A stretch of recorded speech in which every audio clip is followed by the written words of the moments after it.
ICO, IDO, IEO. These aren't just sounds that one might make in a fighting game. These are actually acronyms. ICO is for initial coin offering, IDO is for initial decentralized exchange offering, and IEO is for initial exchange offering. Centralized exchange, that is. So you might have heard these terms, especially ICO, in the crypto space if you've been in for long at all. What do they mean? I'll tell you real briefly in this video. But before we start, remember to like, comment, subscribe, and share this video with your friends. And as usual, if you leave some interesting comment below, then we'll choose 3 lucky winners to send a $15 trading bonus to as a thanks for your input. Let's get started. ICOs, or initial coin offerings, became all the rage in the crypto boom of 2017. You probably heard about them. It's essentially one way to distribute the coins of a new project and get funding for the project itself from people who think that it sounds like a good idea. Unlike an IPO or initial public offering that companies do when they get listed on a public stock exchange, an ICO is very unregulated, and basically all you need is the token. However, usually there's at least a couple other steps. At the very basic level, a project usually has some kind of website and some sort of white paper or light paper in order to let people know about the project before they do the ICO. However, because they're so unregulated, the term ICO has a bit of a stigma to it because there's been so many that have turned out terribly and a lot that unfortunately were actually just downright scams. So why are there so many scams in ICOs? Well, because they're really easy. As I said, you basically just need that website and that white paper, and then if you can get people interested, you can ask for their money because they want to jump on that next big thing. So for those users who want to jump on ICOs, they'll link their wallet up with the project and usually send some amount of an existing cryptocurrency like Bitcoin or Ethereum or USDT for the promise of some amount of the coins. However, at the very beginning, the coins don't exist. It's just a promise that they're going to give those amount of coins to everybody who participated in the ICO. So this does work really well as a way to fund a new project. Even Ethereum did an ICO, and as we know, Ethereum is huge.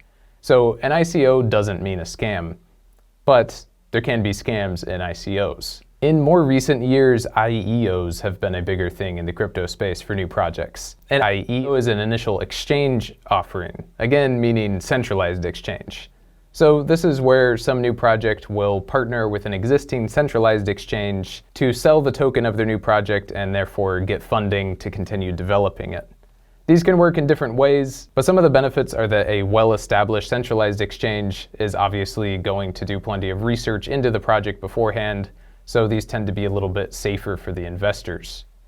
And while these can vary in exactly how they work, generally speaking, since it's on an exchange already, either immediately when the IEO happens or shortly after, the coin will actually be available for normal buying and selling on the exchange, meaning that if you participated in the IEO, then you can very quickly have liquidity with that token instead of waiting on the promise of getting it later and later.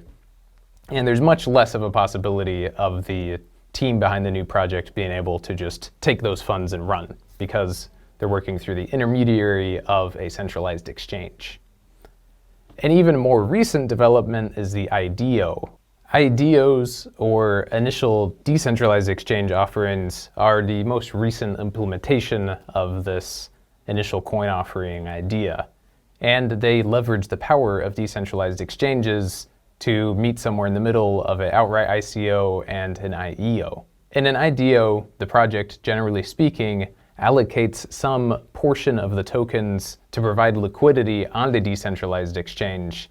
And the decentralized exchange will have some sort of launchpad platform that helps them do the whole IDO, find people willing to buy, then they buy in. And since, again, it's on an exchange already, generally speaking, right after the IDO is complete, the actual sale and trading of the token goes live on the decentralized exchange, meaning there's that immediate fast liquidity for the people who participated in the IDO if they want to sell really quickly. But another benefit is that often one impetus to make sure that not everybody who participated in the IDO sells immediately is that them staking on the decentralized exchange can earn them further rewards because that liquidity is very valuable to the project and the decentralized exchange. So there's some balancing there. Also, as far as the safety of an IDO compared to an ICO, since they do need to work with the DEX, the decentralized exchange, there is some looking at the project, but generally speaking, less so than if it were an IEO. Because there's so much potential to make profits off of these IDOs, a lot of these launch pads will greenlight projects that aren't very good and end up going nowhere. And so IDOs, it's still very possible to jump in on one that totally dies out, or even where the developers of the project take some portions of the IDO and then bolt, as what sometimes happens with ICOs.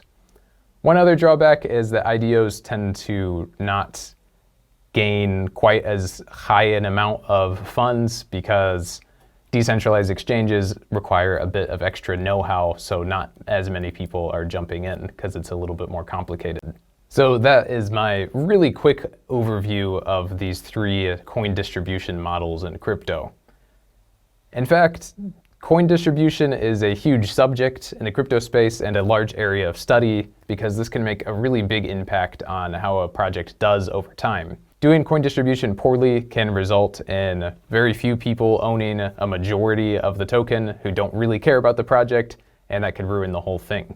So this topic actually has a lot of complicated things going on behind the scenes, and we didn't even mention anything about private sales or auctions or mining or staking or any of the other ways that tokens are distributed. This is just about these three.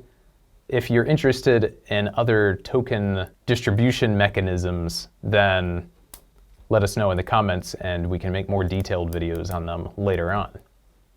So anyway, that's it for today. Hopefully you found it helpful. Remember to like, comment, subscribe, and share, and I'll see you next time. ICO IDO IEO.